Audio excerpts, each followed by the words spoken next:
Terima kasih kawan-kawan kita yang selama ini sudi mengikuti perkembangan kami. Ya, buat kawan-kawan kita yang baru saja terjumpa channel kami, sudi-sudikanlah ya untuk like dan subscribe. Terima kasih. You're the best.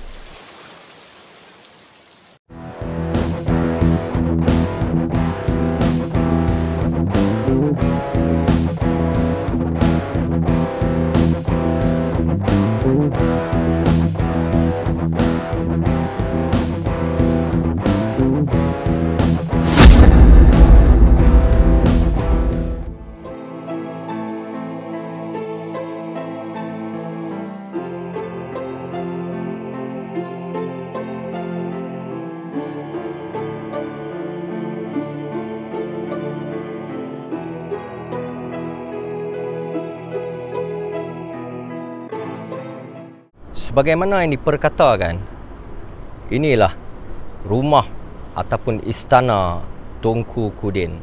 Namun sebelum kita mengupas lebih lanjut, persoalan yang paling utama, siapakah Tunku Kudin? Atau mungkin soalan yang lebih tepat adalah Tunku Kudin yang mana satu?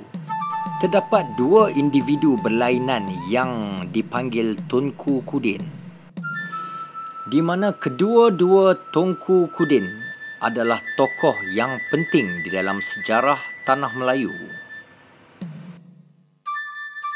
Dan kedua-dua Tunku Kudin berasal daripada Kesultanan Kedah. Pendapat yang lebih umum mengatakan rumah ini dimiliki oleh Tunku Diauddin, Ibni Sultan Zainal Rashid I, seorang putera dari Kesultanan Kedah yang terlibat di dalam kancah Perang Saudara Selangor ataupun Perang Kelang yang masyhur, yang berlaku pada tahun 1867 hingga 1874. Tercetusnya Perang Kelang kerana perseteruan antara Raja Abdullah bin Raja Jaafar dan Raja Mahdi bin Raja Sulaiman, yang berpunca dengan Raja Mahdi tidak berpuas hati dengan kutipan cukai di jajahan Kelang. Di sinilah terlibatnya Tunku Kudin yang asalnya berniat baik untuk menjadi pendamai kepada kedua-dua belah pihak. Akhirnya Tunku Kudin yang terkilan dengan penolakan Raja Mahdi memilih untuk menyebelahi Raja Ismail, anak Raja Abdullah. Penglibatan Tunku Kudin menjadi salah satu faktor utama tewasnya Raja Mahdi. Beginilah keadaan ditinggalan rumah Tunku Kudin pada hari ini. Tewasnya Raja Mahdi dek kerana penglibatan Tunku Kudin tidak disenangi oleh pihak keluarga di Raja Selangor yang lebih memihak kepada Raja Mahdi. Akhirnya Tunku Kudin telah dilucutkan daripada jawatan beliau ketika itu sebagai Raja Muda Kedah oleh Sultan Ahmad Tajuddin III kerana penglibatan beliau di dalam kancah Perang Saudara Selangor. Diperkatakan Tunku Kudin akhirnya memilih untuk bermastautin di Pulau Pinang sehingga ke akhir hayatnya. Tunku Diauddin kembali ke rahmatullah pada 25 Mei 1909. Kita berada di tengah-tengah bangunan utama Istana Tunku Kudin. Kita akan cuba meneroka sedaya upaya untuk melihat apakah yang masih ditinggalkan, masih dapat dilihat akan kehebatan seni bina orang-orang dahulu kala. Masih berdiri megah walaupun telah berusia ratusan tahun. Di dalam sejarah negeri Kedah, terdapat seorang lagi watak bernama Tunku Kudin yang juga tinggal di Pulau Pinang. Nama sebenar beliau adalah Said Zainal Abidin yang merupakan anak saudara kepada Sultan Ahmad Tajuddin. Said Zainal Abidin adalah watak utama semasa meletusnya perang bisik antara kerajaan Kedah dengan Angkatan Thai.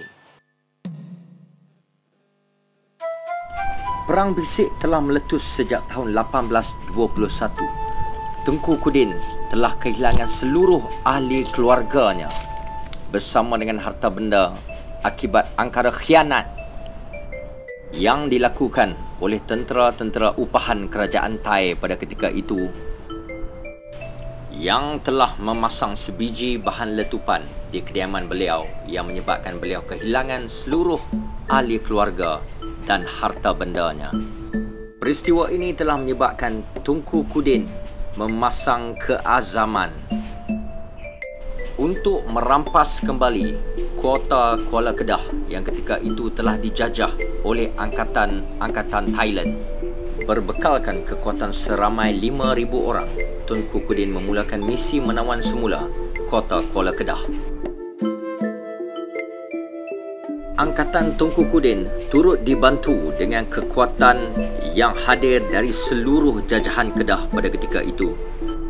Selepas terjadinya pertempuran yang sangat sengit, Angkatan Tunku Kudin berjaya menawan kota Kuala Kedah. Pada tarikh 24 April 1831, kemenangan yang dicapai oleh Angkatan Tengku Kudin menimbulkan kegemparan kepada pihak Inggeris. Pihak British yang ketika itu menyebelahi kerajaan Thai telah menghantar armada perang untuk membedil habis-habisan kota Kuala Kedah. Ribuan orang Melayu pada ketika itu telah dibedil habis-habisan siang dan malam oleh pihak British. Sehingga akhirnya Angkatan Tunku Kudin hanya tinggal beliau dan 30 orang pahlawan terbilang yang bermati-matian menentang ribuan musuh. Akhirnya peperangan itu berakhir dengan gugurnya Tunku Kudin bersama dengan pahlawan-pahlawan beliau. Walaupun selepas beliau gugur mempertahankan tanah air, dendam pihak Thai tidak habis begitu sahaja.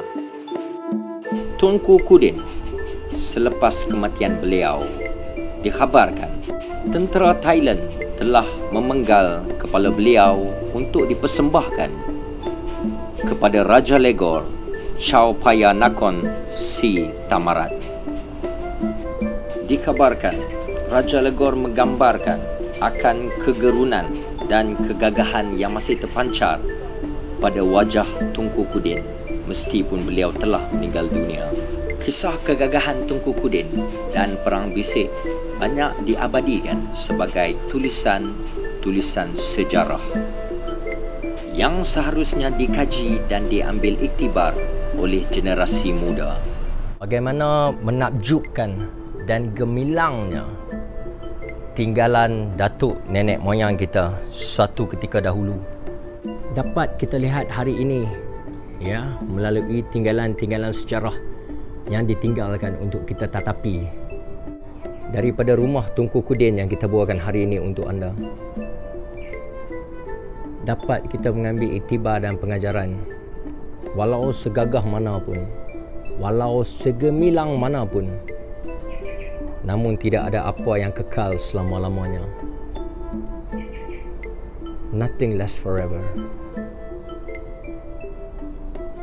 Setakat itu sahaja episod kita kali ini, tuan-tuan dan puan-puan, yang kita bawakan kepada anda daripada rumah Tunku Kudin. Semoga kita berjumpa lagi di lain episod, di lain waktu, daripada kami, Lesung Karat. Terima kasih. You are the best. Ciao.